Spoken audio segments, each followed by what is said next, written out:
which is a big part again of this alternate global financial architecture that the multipolar world is building to just do business outside of the West, outside of the dollar, right? That's part of that. So that was a big announcement, right?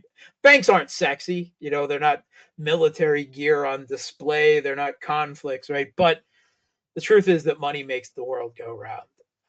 And in that sense, there's a reason why the U.S., the Europeans have the IMF and the World Bank, and the role it's played in their financial control of the world, for decades now. Well, now that we'll have the BRICS Development Bank and the SCO Development Bank as shall we say, parallel institutions to those Western ones.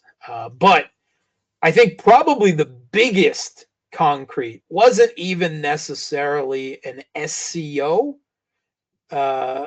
achievement, but I mean, part of the SCO, of course. It was a bilateral deal between Russia and China.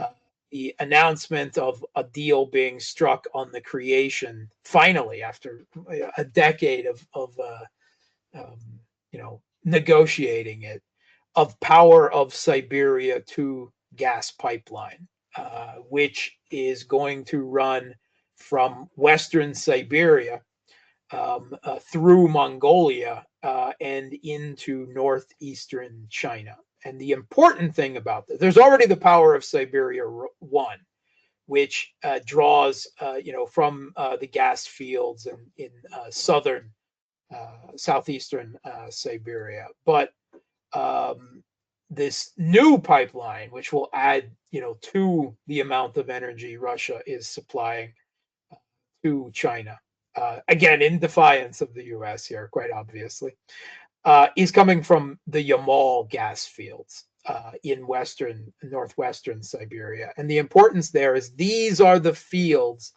that gas was sent to Europe. In fact, in particular, they're the fields where Nord Stream 1 and 2 were to be sourced from.